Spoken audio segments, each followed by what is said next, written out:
Stefna stjórnvalda í húsnæðismálum hefur beðið skipbrot, segir formaður VR. Ársverðbólga mælist 4% og ekkert bendi til þess hún hjaðni í bráð. Mikill meirihluti íbúa á Bifröst eru flóttamenn frá Úkraínu. Það skammtíma lausn orðin að langtímaúrræði. Úkraínsk kona þakklát fyrir skjóli meðan hún kemur undir sig fótunum. Átök brutust út á landamærum Tælands og Kambódíu í morgun og hafa 12 hið minnsta verið drepnir. Vaxandi spenna hefur verið í samskiptum ríkjanna síðustu vikur.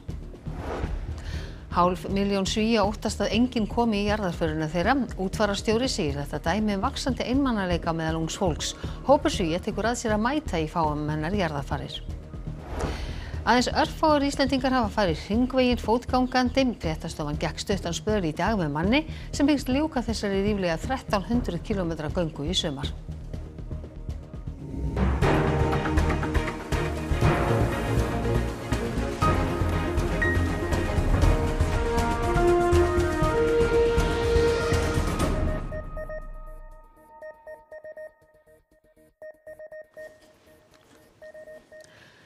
Komiði sæl.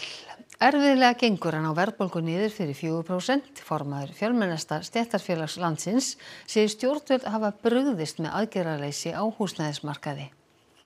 Verðbólga á Íslandi hafði hjaðnað í hægum en ákveðnum skrefum. Allt þangað til í ársbyrjun þegar verulega hóf að hægja á lækkunartaktinum. Frá því í febrúar hefur verðbólgan verið föst í kringum 4% og eru hagspár sammála að þar verði hún út þetta ár. Í júlímælingunni var það reglubundin hækkun flugfargjalda sem var helsti drifkraftur verðbólgunnar, á meðan sumar útsölur komu til lækkunar. Verðbólga án húsnæðis mælist 3% og hefur húsnæðisliðurinn, ásamt matvöru sem hefur hækkað langt umfram verðlag, haldið verðbólgunni uppi undanfarin misseri. Formaður VR segir fyrirtæki í landinu ekki hafa staðið við loforð sem gefin voru í síðustu kjarasamningum að halda aftur af verðhækkunum. Og nefnir í því samhengi að eldsneyti hafi ekki lækkað í takt við styrkingu gengis og heimsmarkaðsverð og miklar hækkanir hafi orðið á matvöru og raforku. Þá beri stjórnvöld, ríki sem og sveitarfélög og Seðlabankinn mikla ábyrgð með aðgerðarleysi á húsnæðismarkaði. Tölfræði sem sýnir okkur að 80% einstaklinga á Íslandi standast ekki greiðslumat fyrir lítill íbúð og þetta er algjört skipbrot.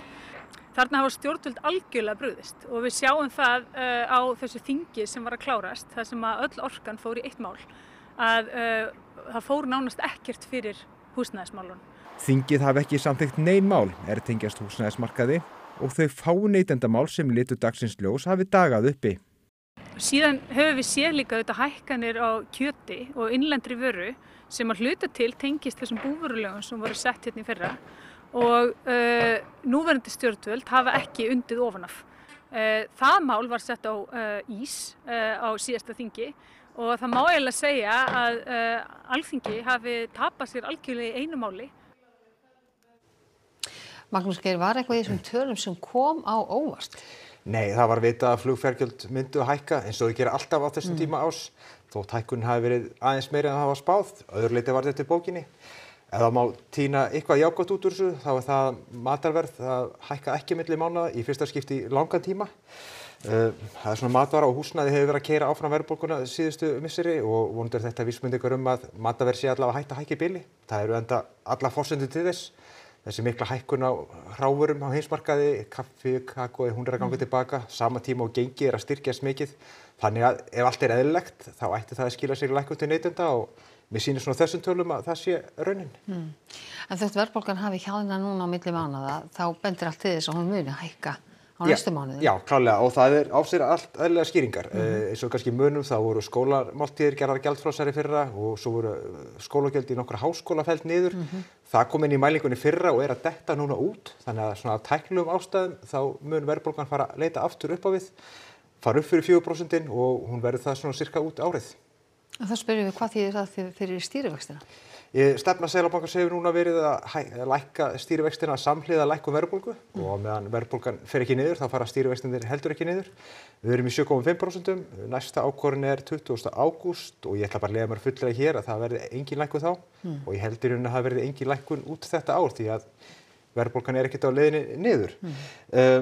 Sem þýðir að þá erum við að tala 2,5, jafnvel 3 meira ár þar sem við erum með yfir 7% vexti. En þetta kemur í ljós fyrr en seinna. Magnús Geir Eyjólfsson, takk fyrir þetta.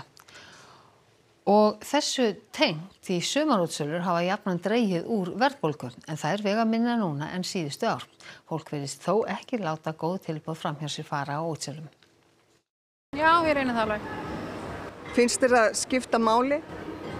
Já, það kemur sér vel. Þú veist, það var 50% afsláttur af því sem ég var að versla núna. Það munar það. Nei, ég var að láta laga gleraugun mín, stilla þau. Nýtur þér útsölur þegar það eru auglýstar? Nei, helst ekki. Ég finn nú vola lítið í búðir en maður verslar útsölur.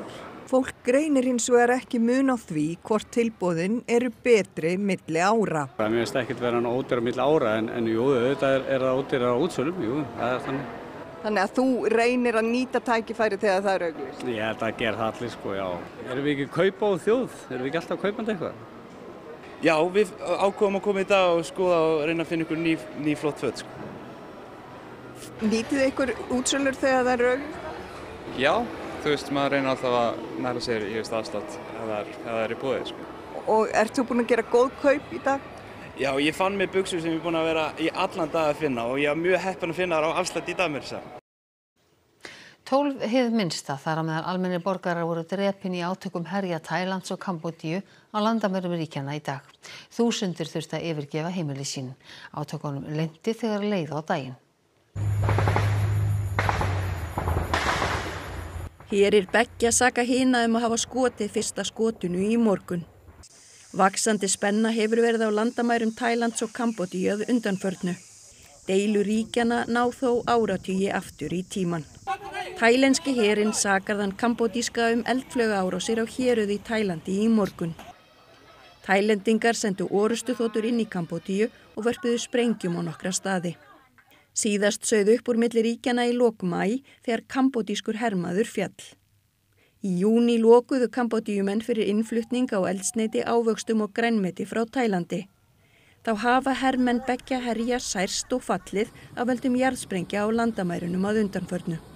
แล้วเราป้องกันตัวเราเองกับป้องกันอธิปไตยของประเทศนะครับอันนี้เป็นหัวใจสำคัญและเรายอมไม่ได้ที่จะมีลักษณะที่จะบุกรุกหรือในการที่จะละเมิดอธิปไตยของประเทศเรา สรุปมาវិញគ្រប់បញ្ហាទាំងអស់ដែលកើតឡើងចុងក្រោយនេះរវាងកម្ពុជានិងថៃភាពតានតឹងទាំងឡាយគឺថៃគឺជាអ្នកបង្កហេតុតែសូមបងប្អូនយើងចងចាំកន្លែងត្រង់នេះហើយប្រជាពលរដ្ឋខ្មែរក៏ដូចជាសហគមន៍អន្តរជាតិបានដឹងច្បាស់ថាថៃជាអ្នកបង្កហេតុ 12 hið minnsta voru drepin í átökunum í dag og tugir þúsunda hafa þurft að flýja heimili sín. Stærstur hluti íbúa á Bifröst eru flóttamenn frá Úkraínu. Einstæð móðir sem þar býr segir erfitt nauðsynlegt að koma undir sig fótunum hér því fólk viti ekki hvort eða hvenær það geti farið heim. I live in Bifröst because of war. I have been living here from 2022. Móttakan á Bifröst var hugsuð sem skammtímalausn. Konur og börn voru í forgangi og þau fengu úthlutað húsnæði þar í 3 mánuði í senn. It's really a big difference because I'm from a big city. Before war started, Kharkiv was more than 2 million people. Hér fær fólk húsnæði en það engin verslun eða þjónustu að fá. Svo til að sækja vinnu þarf bæði bíl og bílpróf og það hafa alls ekki allir. Darja hefur bíl til umráða og sækir vinnu í Borgarnes, þar sem hún starfar sem þjónn til að sjá fyrir sér og syni sínum. And I worked as a doctor more than 10 years in Ukraine, in my city in Kharkiv. And I am on the way to get a medical license in Iceland. Það hefur tekið langan tíma að fá alla pappíra sem þarf til að fá læknisleyfi á Íslandi. Darja þarf einnig að standast próf og má þá vinna sem læknir undir handleiðslu. So now I'm studying a lot and preparing for this exam and hopefully my life will change. Dvalarleyfi flóttamannanna frá Úkraínu framlengt ár í senn meðan ástandið þar óbreytt. So I think it's the easiest option to find affordable accommodation in Iceland. Í Borgarnesi húsnæðisskortur en nokkur hús eru í byggingu sem gætu svarað eftirspurninni að hluta. But it's a safe place. Anyway, for us it's a really nice place. So we are grateful for Iceland that we have this place when we can live here and Iceland accept us as a shelter. Af 305 íbúum á Bifröst eru 228 með úkraínskt ríkisfang. Þar af eru 52 börn sem sækja skóla í Borgarnesi eftir 4. bekk. Skólabyggingum Háskólans á Bifröst var lokað 2023. Starfsemin flutti á Hvanneyri, í Borgarnes og Reykjavík. Húsnæðið sem stendur eftir að mestu fyrrum nemendagarðar í eigu skólans. Hluti þess í eigu einstaklinga. Þorpið til sölu og þangað til kaupandi finnst húsnæðið leigt út. Einn hluti verkefnisins auðvitað að sjá fyrir sér framtíð þessara íbúa okkar sem eru núna í raun og veru flóttamenn og langtíma flóttamenn á Bifröst. Sveitarfélagið standi þó líka frammi fyrir því að af 111 mann sem þiggi fjárhagsaðstoð hjá Borgarbyggð séu 100 með úkraínskt ríkisfang. Að auka virkni þessa hóp sem þarna býr þannig að fólk festist ekki í því ástandi að vera í raun og veru til langframa á fjárhagsaðstoð. Hluti flóttamannanna eru einstæðar mæður og börn þeirra. Þá þriðjungur þeirra sem þiggja fjárhagsaðstoð 64 ára eða eldri. Það eitthvað sem við erum líka að flagga sérstaklega að stór hluti kannski, ef við bara verðum alveg hreinskilin, kannski ekki líklegur til þess að fara á vinnumarkaðinn, bara yfir höfuð á Íslandi. Síðast en ekki síst þarf að ákveða framtíð þorpsins á Bifröst. Sveitarfélagið á hvorki landið né húsin, en bæði skólinn og sveitarfélagið vilja að Bifröst seljist í heilu lagi. Stefán segir þarna tækifæri fyrir fjárfesta í menntastarfsemi, ferðaþjónustu eða heilbrigðisgeiranum. Og ég alveg vongóður með það að við séum í svona góðu samtali við alla aðila að leysa þetta mál og að við horfum tilbaka og þá verðum við á einhverjum betri stað, bæði hvað varðar svona framtíðarhorfur þessa ágætu íbúa og sömuleiðis þróun Bifrastar sem bara dásamleg þéttbýli staðar. Zelenski Úkraínuforseti lagði í dag fram frumvarp sem miðar að því að endurheimta að fullu sjálfstæði tveggja stofnana sem rannsaka spillingarmál. Mótmæli brutust út í úkraínskum borgum í vikunni eftir að þingið samþykkti lög sem fólu í sér að stofnanirnar tvær færu undir ríkissaksóknara landsins. Með nýja frumvarpinu hætt við slíkt. Fólk óttaðist að breytingarnar kæmu niður á rannsóknum á sakamálum tengdum spillingu og eins að þær hefðu áhrif á mögulega aðild Úkraínu að Evrópusambandinu.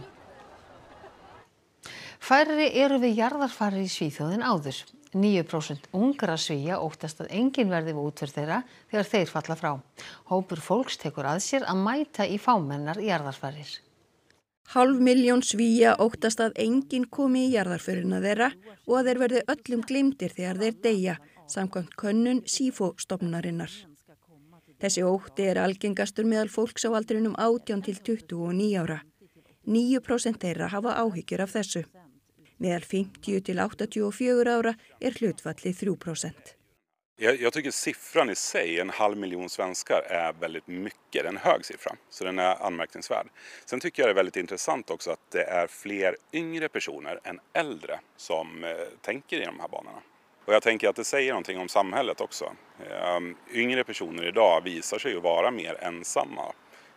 Och det här är ju en siffra då egentligen som speglar det. Just hur många kommer komma på min begravning. Að meðaltali eru 2 útfarir í viku í Svíþjóð sem engin aðstandandi við. Rebecca Cruz hefur stofnað hóp sjálfboðaliða sem kemur í þær jarðarfarir.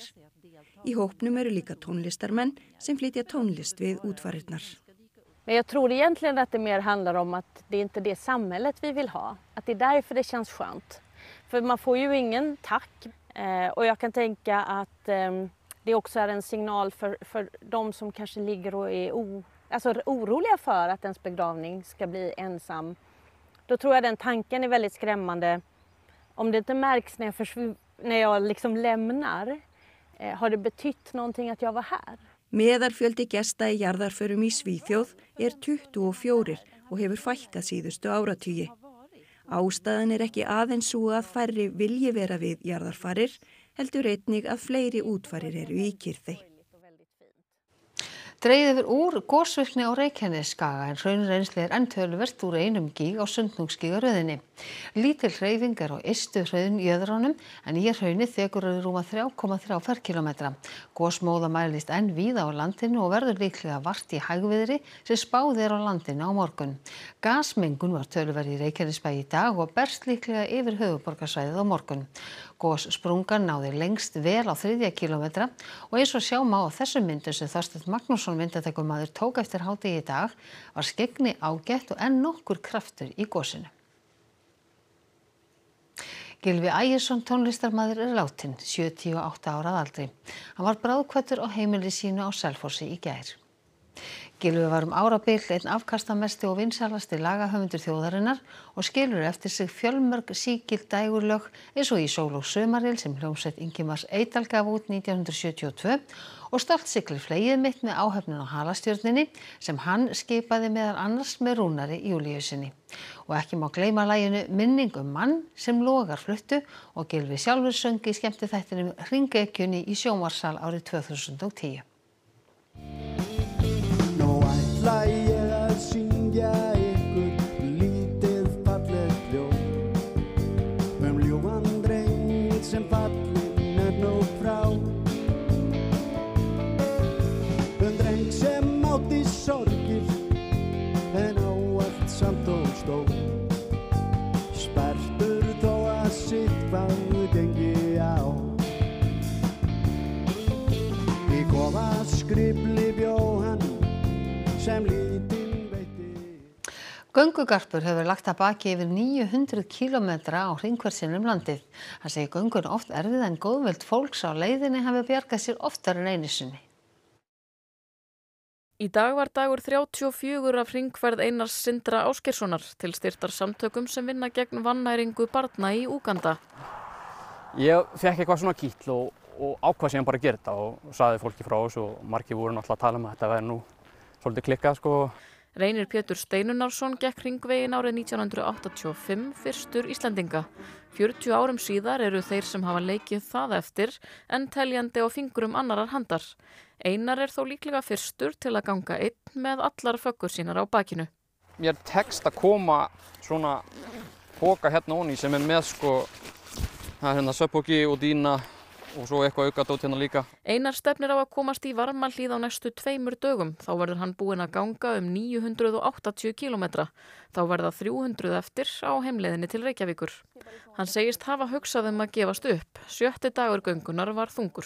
Bakpokinn var vitlaust stilltur og ég var með verk í öllum líkamanum. Það var rosalega mikil rigning og ég var bara blautur og mér var kalt og ég var mjög aumur í fótunum. Ég var með blöðrur sem voru bara sárar. Ég var bara með sársauka og svona. Þannig að þegar ég var komin í hús þann daginn þá var ég eiginlega bara búinn að tappa út sko.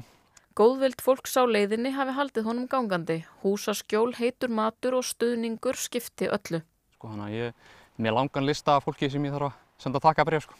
Hápunktarnir hafi verið náttúran sem hann hafi aldrei tengst eins nánum böndum. Þegar ég var að fara fram hjá Skaftafelli og í rauninni fram hjá Vatnajökli öllum sko, þá var maður bara með klikkað útsýni í 10 tíma á dag allan daginn.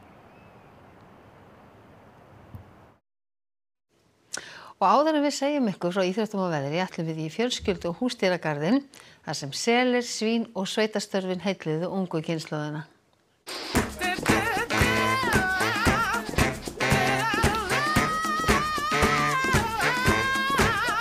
Sumarfrí barna í leik- og grunnskólum stendur sem hæst og börn jafnt sem fullorðnir nutu sín í Laugardalnum í dag. Við erum búin að seli og kýr og svín og alls konar dýr.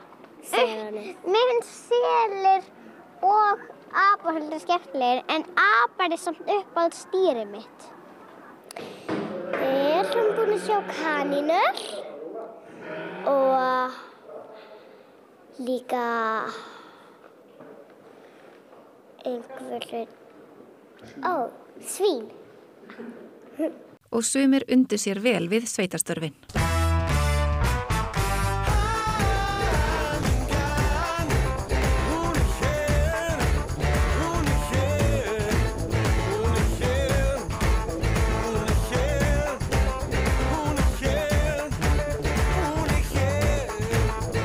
Við vorum í bílana í Við fórum í bílana. Þú verður að keyra sjálf? Jú. Getur maður gert það? Já. Hvernig gerir maður það? Hvað? Við getum alveg keyrt svona lítinn bíl og setja á beltið og kannski öskra svolítið.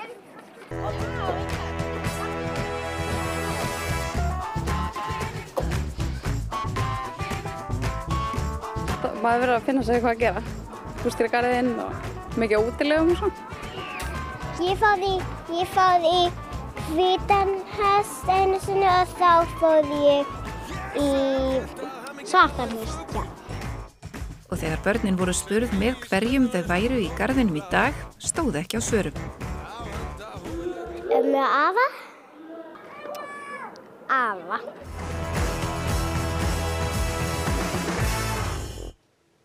Og þá það veðrið frá þessum skemmtilegu börnum. Í kvöld og á morgun verður suðlæg eða breytileg 5 til 8 metrar og skúrir en samfelld rigning tíma suðaustan til síðdegis. Hiti verður yfirleitt á bilinu 12 til 19 stig. En við förum nánar yfir horfur næstu dagar loknum íþróttafréttum. Úrslitaleikur Evrópumótsins á sunnudaginn kemur verður endurtekning á úrslitaleik HM 2023.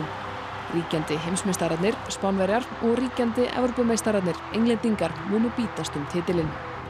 Craig Peterson, landsliðsþjálfari karla í körfubolta, hefur valið fyrsta æfingahópinn fyrir EM sem hefst eftir rúman mánuð. 4 nýliðar í hópnum sem verður skorinn talsvert niður áður en mótið hefst. Og íslensku liðin halda áfram í Evrópukeppnum sínum í kvöld, auk þess sem besta deild kvenna hófst aftur eftir mánaðarlanga pásu. Ekki missa af íþróttum hér rétt á eftir. Og það var helst í þessum fréttatíma að stefna stjórnvalda í húsnæðismálum hefur beðið skipbrot í formaði VR. Ársverðbólga mælist 4% og ekkert bendi til þess að hún hjaðni í bráð. Mikill meirihluti íbúa Bifröst eru flóttamenn frá Úkraínu. Þar skammtímalausn orðin að langtímaúrræði. Úkraínsk kona þakklát fyrir skjólið meðan hún kemur undir sig fótunum. Átök brutust út á landamærum Tælands og Kambódíu í morgun og hafa 12 hið minnsta verið drepnir. Vaxandi spenna hefur verið í samskiptum ríkjanna síðustu vikur. 500.000 Svía óttast að enginn komi í jarðarförina þeirra. Útfararstjóri segir þetta dæmi vaxandi einmanaleika meðal ungs fólks. Hópur Svía tekur að sér að mæta í fámennar jarðarfarir. Þessum fréttatíma að ljúka. Næstu fréttatímar í útvarpinu klukkan 10 í kvöld og á miðnætti og nýjustu fréttir má alltaf finna inn á RÚV.is og svo má senda okkur ábendingar inn á fréttir hjá RÚV.is. En við á fréttastofunni þökkum ykkur samfylgdina þessum af þessum degi. Verið sæl.